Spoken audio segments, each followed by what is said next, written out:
मुरझा नहीं जाए। वो अपूर्व शोभा, कान में सुंदर कुंडल धारण कर रखे हैं, कौस्तुभमणि वो बीच में अपूर्व रूप से विराजमान है।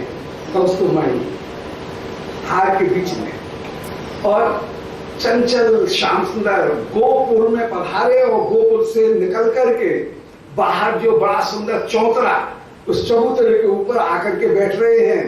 सब जगह देख रहे हैं दुनिया भर की सारी पंचायत कि तू कहां जा रहे हो, तू क्या कर रहे हो, कहां से आए हो, क्या कर रहे हो, ऐसे सबसे इससे बोल, उससे बोल, उससे बोल, ऐसे ये बोलते हुए उस समय कुट्टिम के ऊपर विराजमान है, उस चबूतरे के ऊपर। और वहां से आप गैया दोहाने के लिए पधारे। उस शोभा का वर्णन कर रहे हैं। 56वां श्लोक है तृतीय सर्ग का, 56 56वां श्लोक है कि उष्णीश वक्रम महा मधुरिम नृत्य, कि आपने अपनी पाग जो है उसको जरा सा टेढ़ा और कर लिया है। उष्णीश वक्र और टेढ़ी जो पाग है उसकी अपूर्व शोभा विराजमान हो रही है। महामधुरिम नृत्य, उसकी मधुरमा सब काल में प्रकट हो रही है। मधुरमा किसका नाम? मधुरमा का लक्षण वर्णन किया कि सब काम में जो सुखावह लगे उसका नाम है मधुरमा। रूप के चारों ओर एक अपूर्व लहर जो दिखे उसका नाम है लावण्य। जैसे सच्चा जो मोती होता है, जो मोती की परख करने वाले हैं रत्नपाल की, वे जानते हैं कि सच्चा मोती जो है उसको जब देखा जाए तो उसके चारों ओर एक लहर सी दिखती है, घूमती हुई, हिलती हुई। तो उसी का जैसे मोती के चारों लहर, ऐसे ही जो रूप माधुरी किसी को भी अपनी तरंग में, अपनी भावर में फंसा करके डुबो दे, उसका नाम लावण्य। जो क्षण क्षण में नित्य नूतन होकर के प्रतीत हो उसका नाम है रमणीयता। तो यहां अपूर्व मधुरिमा विराजमान है। श्री अंग की अपूर्व शोभा, श्री अंग का गठन, वो उसका नाम है कहीं रूप। जब वस्त्र आभूषण धारण करें उसके द्वारा जो शोभा अत्यंत अत्यंत बढ़े उसका नाम है शोभा। जब भाव हृदय में प्रकट हो तो मुख के ऊपर जो अपूर्व चमक आए उसका नाम है कांति। जब वो भाव ही कहीं चेष्टाओं के रूप में भी प्रकट हो तो उसका नाम ही है दीप्ति। जो सब काल में सुखावह लगे उसका नाम है माधुर्य। जो अपने भीतर किसी को भी भंवर में फंसा दे उसका नाम है लावण्य। जो क्षण क्षण नित्य नूतन होकर के प्रतीत हो उसका नाम है रमणीयता। ऐसे अपूर्व शोभा से युक्त होकर के श्री श्याम सुंदर उस समय विराजमान है। तो उष्णीश वक्र महामधुरिम, महामधुरिमा आज प्रकट हो रही है। वो टेढ़ी जो पाग है उसकी भी छलक अद्भुत।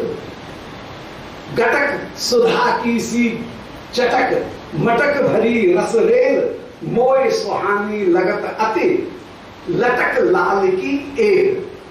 ये लाल की जो एक, यही जो लटक है वो लटक कोई अद्भुत किशोरी जी के चित्त को आकर्षित करने वाली है।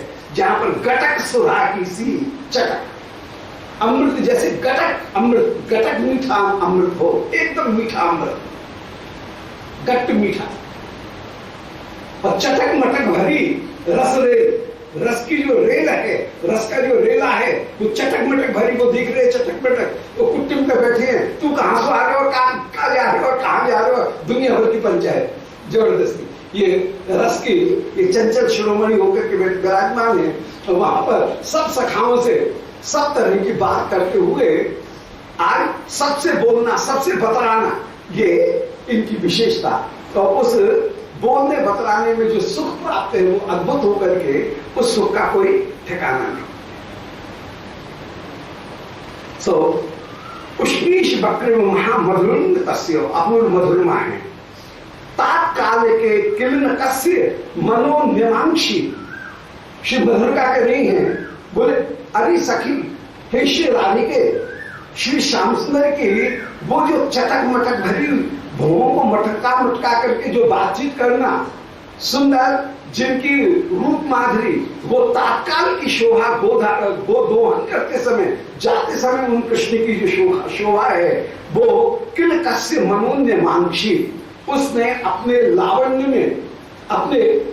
में किसके मन को नहीं डुबो दिया, अर्थात सबके मन को अपनी रूप की चारों ओर हलने वाली जो लहर है, उस लहर की भंवर में डूब देने वाली है।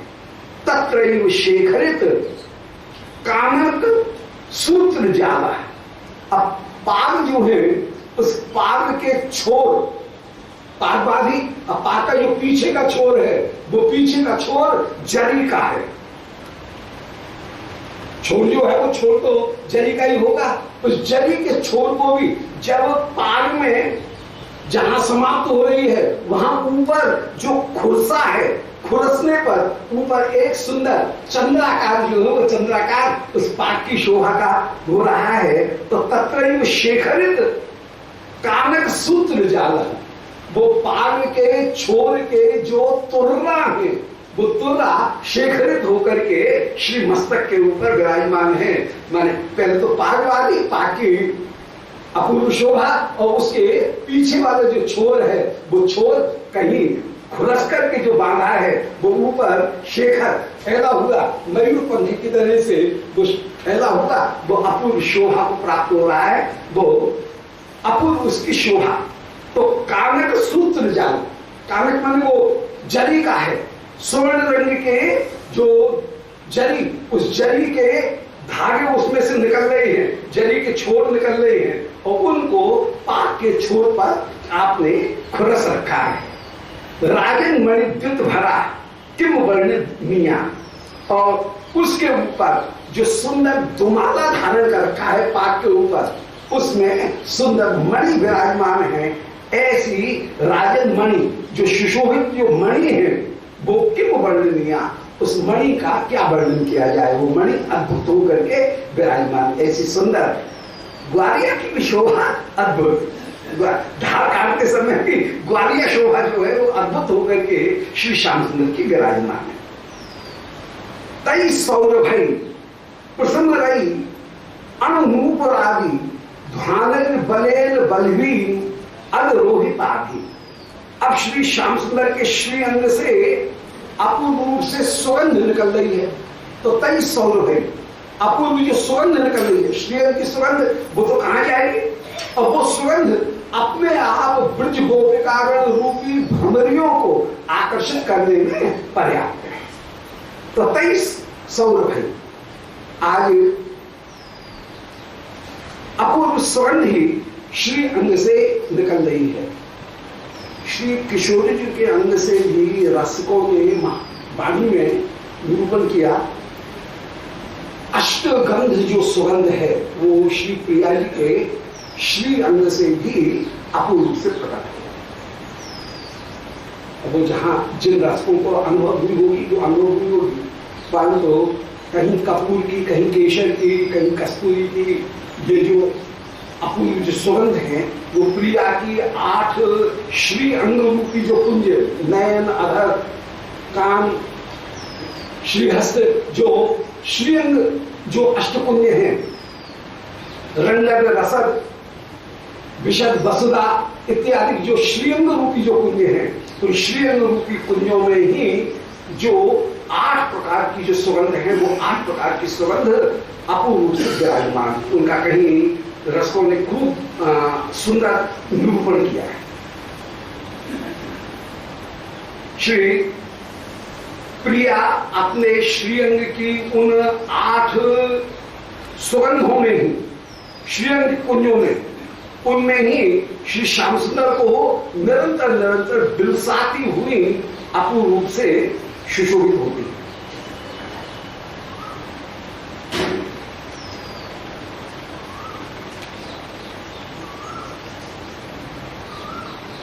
जहां रंगत रसद रहस्य बसुदापुरी अरसुन विशद विचित्र अनूप अमित कला अमृतादि कुंज मधि बिलसत भवन अधिपति भू।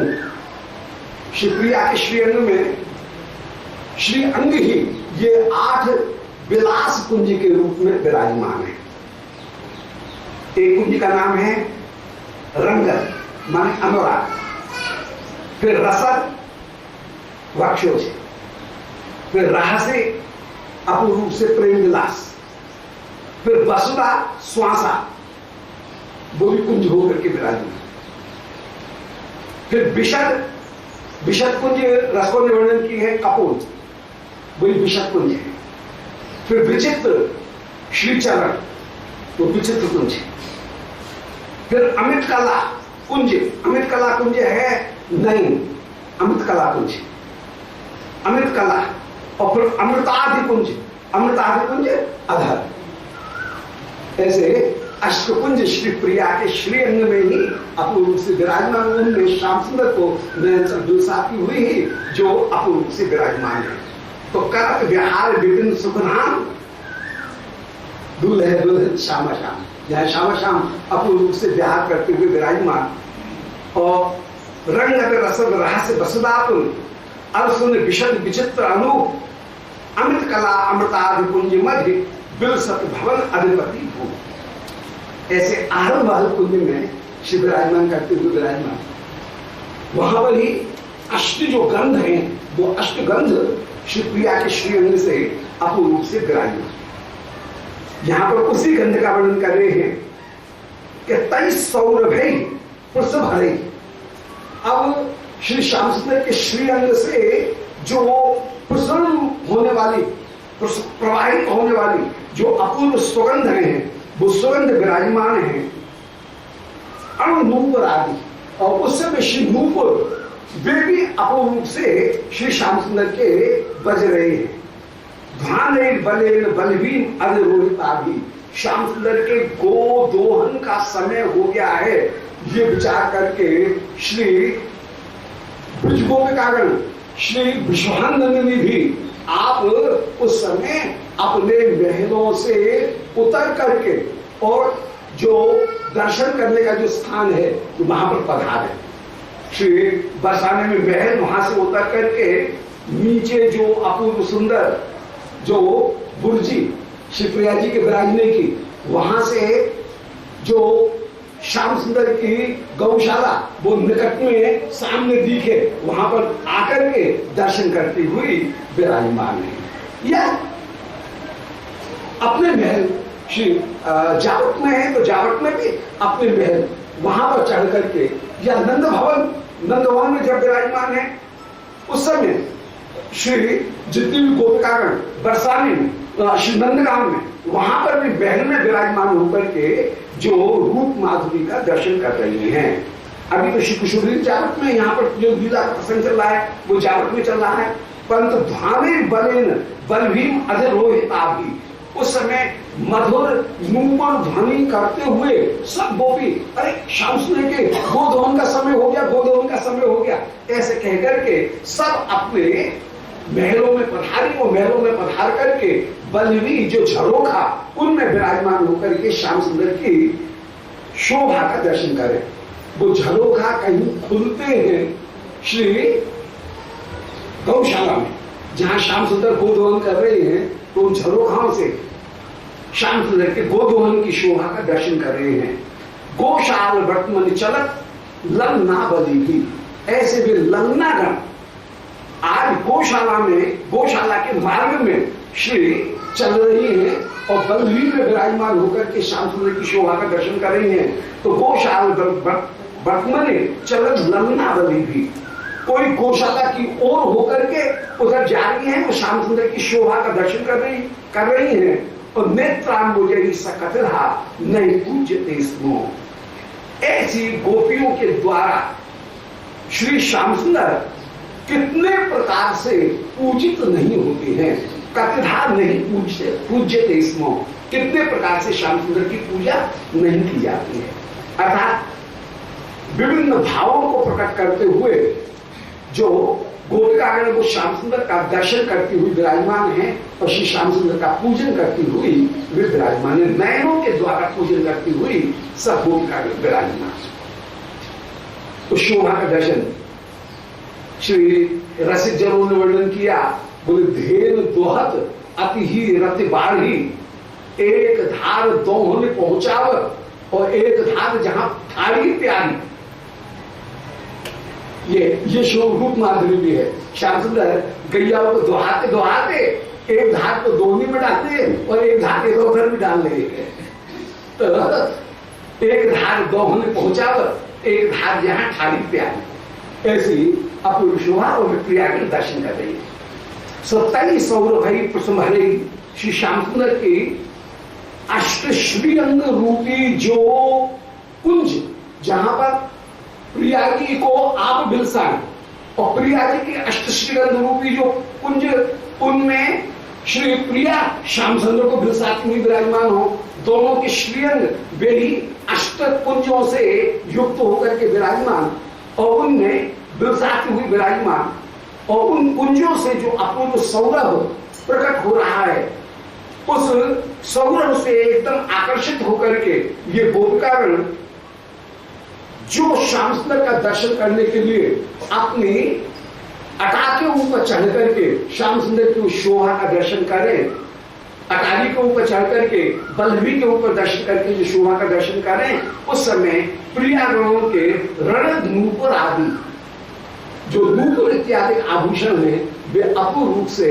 स्वर करते हुए विराजमान है। ऐसे ध्वानरी बलेन बलभीम अधरोधित आदि स्वर करते हुए वे बलभी में झरोखा में विराजमान हुए हैं और गौशाला वर्तमान चलत ललना बलि भी गौशाला की ओर श्री श्याम सुंदर चल रहे हैं। कोई गोपी कोई बहाने से गौशाला उनकी ओर होकर के निकल रही हैं और इनके आभूषण अपूर्व रूप से ध्वनि करते हुए विराजमान है। नेत्रांबुजयी न कतिहा नहीं पूज्यते स्मो, गोपिकागण अपने नेत्रांजन के द्वारा, नेत्रों के द्वारा, नेत्रांबुज नेत्र रूपी कमलों के द्वारा कितने प्रकार से पूजित नहीं होते हैं। इन सखियों की बहुत बड़ी विशेषता है। सखियों के विषय में कहीं रसकों ने निरूपण किया कि अमृत रूप धर के अमृत सखी अमृत प्रकार से अमृत सेवा करती है। अब कितनी जगह मल्टीप्लाई हो गया, सखी ही अमृत रूप धारण करेगी, फिर अमृत सेवा, फिर अमृत रूप धारण करके और अमृत प्रकार से सेवा कर रही है। तो अमृत सखी अमृत रूप धारण करके अमृत प्रकार से अमृत सेवा करती हुई विराजमान। ये रस की अपूर्ति है। प्रियागण कभी नयनों के द्वारा श्री श्याम सुंदर की अमृत सेवा कर रही हैं, कभी विभिन्न अन्य अन्य जो प्रकार हैं उनके द्वारा हिडोला, डोल, होली इत्यादि उन सब के द्वारा भी, विभिन्न विलासों के द्वारा भी श्री लाल जी की अपूर्व शोभा प्रकट करती हुई ये विराजमान, प्यारे की अपूर्व शोभा करती हुई विराजमान होती हैं। तो नेत्रांबुजयी न कतिहा नहीं पूज्यते स्म, नेत्रांजन के द्वारा कितने प्रकार से पूजित नहीं होते हैं। अब कतिधा न पूज्यते स्म, यदि इस भाव को कहीं देखना है तो श्री मध्याह्न लीला में आगे श्री गोविंद लीलामृत में निरूपण किया कि श्री सभाजित्वात्मनदीपनम साहस लीले क्षण विभ्रम ध्रुवा, श्री श्याम सुंदर की जिस समय रासमंडल में प्रियागण जिस समय प्यारे को वसनासन के ऊपर विराजमान करती हैं, उस समय अर्घ पाद्य आचमनी इन सबों के द्वारा भावमयी जो अपूर्व षोडशोपचार से जो पूजा है वही मानो करती हुई विराजमान हो रही है।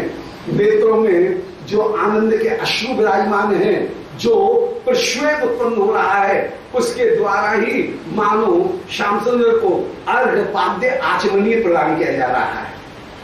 अपनी अंग की जो अपूर्व कांति, उसके द्वारा ही श्री श्याम सुंदर को मानो वस्त्र प्रदान किए जा रहे हैं।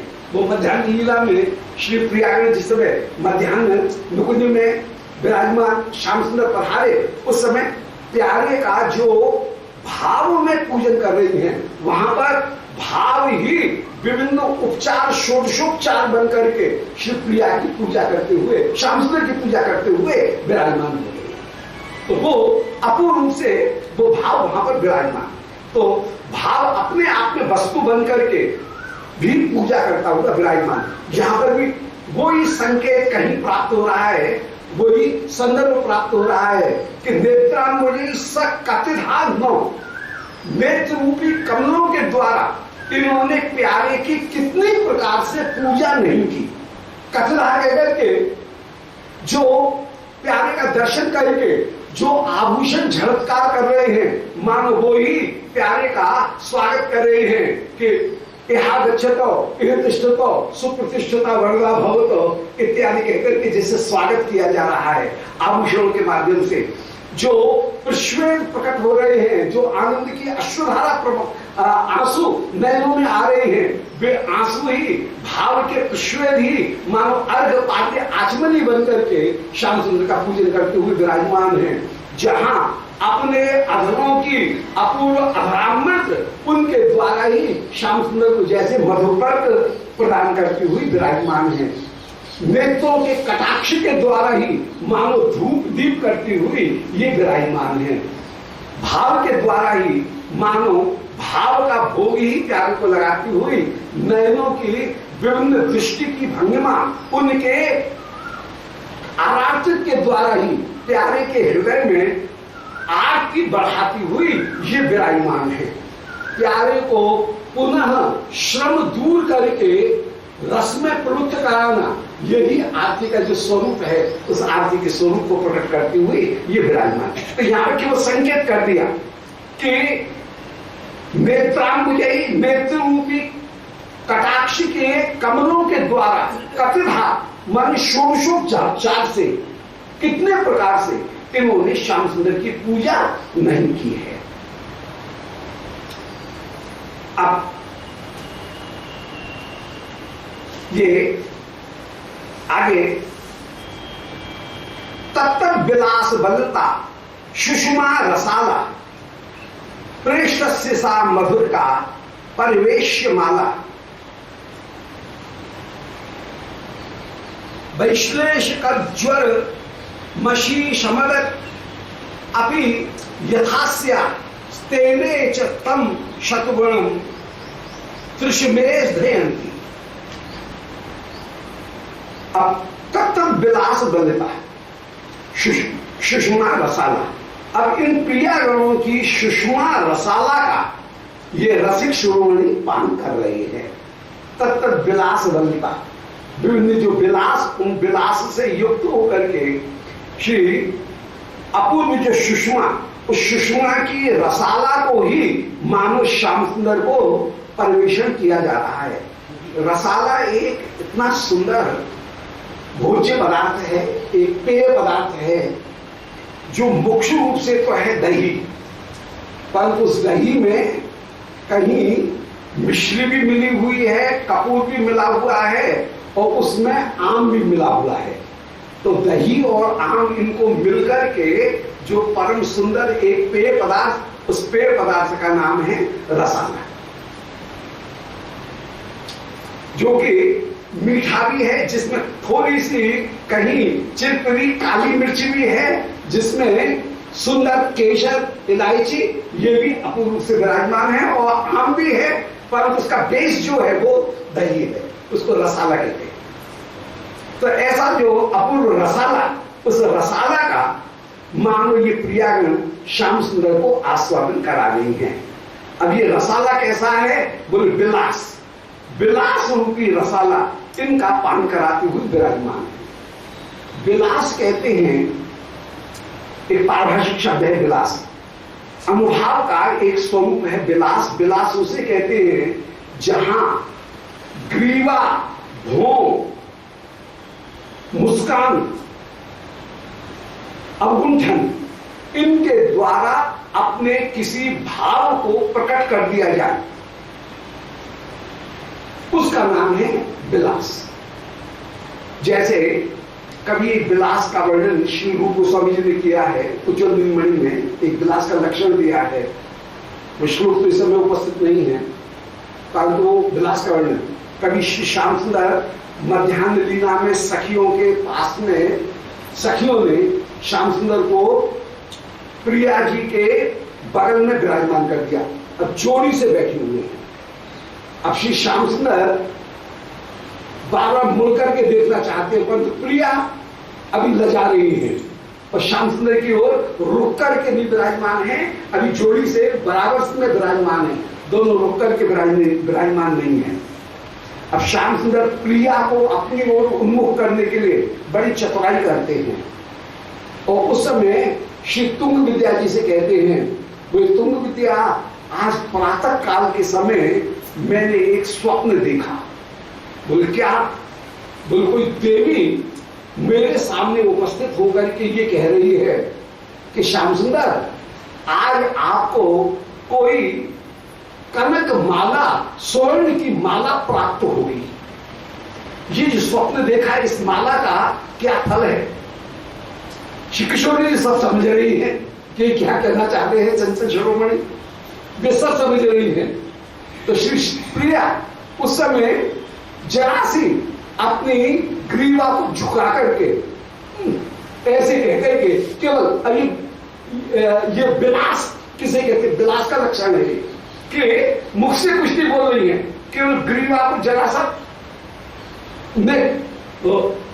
उचका करके ऐसा करके जो प्रिया ने देखा, मानो ये कह रही है कि श्याम सुंदर तुम तो ब्रजराज कुमार हो, तुमको किसी सोने की माला प्राप्त हो जाए इससे तुमको क्या कोई महत्व की बात तो है नहीं, ऐसी माला तो तुम्हारे पास में बहुत है। तो ये विलास हो गया, ये विलास का लक्षण हो जाए कि जहां पर अपने उत्तमित भाव को प्रकट करने के लिए श्री प्रिया केवल ग्रीवा या अपना जो अंचल है वो अंचल को थोड़ा सा संभालते हुए, जो घूंघट है उस घूंघट के को थोड़ा सा संभालते हुए, पल्लू को ऊंचा करते हुए बस विराजमान हो, और इतने में ही मानो ये कह रहे हैं कि श्याम सुंदर तुम तो ब्रजराज कुमार हो, सोने की माला तो तुमको मिली हुई है, तुम्हारे घर में तो बहुत सी सोने की माला है, ये सोने की माला मिलेगी ये कोई कौन सी बड़ी बात। तो ऐसे जहां प्रिया भंगिमा मात्र के द्वारा अपने भाव को कहीं प्रकट कर दे उसका नाम है विलास। तो तब तक विलास बनता है, कभी कभी उस विलास से युक्त होकर के सुषमा रसाला, जो शोभा रूपी रसाला है, उस रसाला को श्री प्रिया उस समय वे जो गोपिकागण है जो दर्शन कर रही है, वे सब श्याम सुंदर को उस रसाला का परवेशन करती हुई ही विराजमान है। ऐसे कृष्ण से सा मधुर का परवेश माला, ऐसी मधुर का रसाला, ये रसाला का विशेषण भी है, साथ ही साथ में मधुर का ये सखी का नाम भी है कि श्री राधा रानी की सभा में वे मधुर का अपूर्ण रूप से उस रसाला का परवेशन करती हुई विराजमान हो रही हैं कि श्री श्याम सुंदर गोधन करने के लिए उस समय पधारे और उस मधुरिका का परवेशन करते हुए श्री जब विराजमान है उस समय वैश्लेष का ज्वर मशी शमन, उस श्याम सुंदर की शोभा के श्रवण मात्र को सुन करके श्री प्रिया के हृदय में प्यारे से दूर होने का जो अपूर्व ज्वर था, वह ज्वर उस रसाला का पान करके जैसे शांत हो गया है। तो वैश्लेष का ज्वर अशीशमन, विश्लेष जन्य जो ज्वर था वो प्रिया के विरह को आज इस रसाला ने जो मधुरिका ने श्री किशोरी जी के सामने प्रस्तुत किया, उनका विरह ज्वर समाप्त हो गया है। और अथास्या तेरे च शतगुण त्रिशन मेघयंती, परंतु ये रसाला ऐसी है कि ज्वर को तो समाप्त कर दे, परंतु ज्वर को समाप्त करने के बाद में प्यास बढ़ा दे। ऐसे ही ज्वर तो समाप्त हो गया कृष्ण की कथा को सुन करके, कृष्ण की शोभा का दर्शन करके, परंतु कृष्ण से मिलने का ज्वर श्री किशोरी जी के हृदय में और भी ज्यादा नहीं, जो तृष्णा है वो और भी ज्यादा बढ़ गई। जैसे ठंडा पानी, बर्फ का पानी पीने से प्यास जो है वो उल्टी और बढ़ती है, घटती नहीं है। ऐसे ही यहां पर इस कृष्ण कथा को श्रवण करके प्रिया के हृदय की जो तृष्णा थी वो और अधिक बढ़ी। यद्यपि उसने ज्वर को तो शांत किया, परंतु ज्वर को शांत करके तृष्णा को और बढ़ा दिया। बात वही की वही हुई कि एक चीज शांत हुई और दूसरी पैदा हो गई। विरह ज्वर तो शांत हुआ, परंतु कृष्ण मिलन की उत्कंठा इस लीला कथा को सुनकर के और भी ज्यादा बढ़ गई है। हर्षान्वित स्तमिता श्रवसो व्यतानी तर्षोत्थ संज्वर भरस्त दृशो विवेशो आकस्मिकी निरुपमा प्रतिवेश सभ्यो संपत तापम तनोत सहवास वृताम सदैव। इस समय हर्षान्वित स्तमितम, शिवप्रिया हर्ष में स्तमित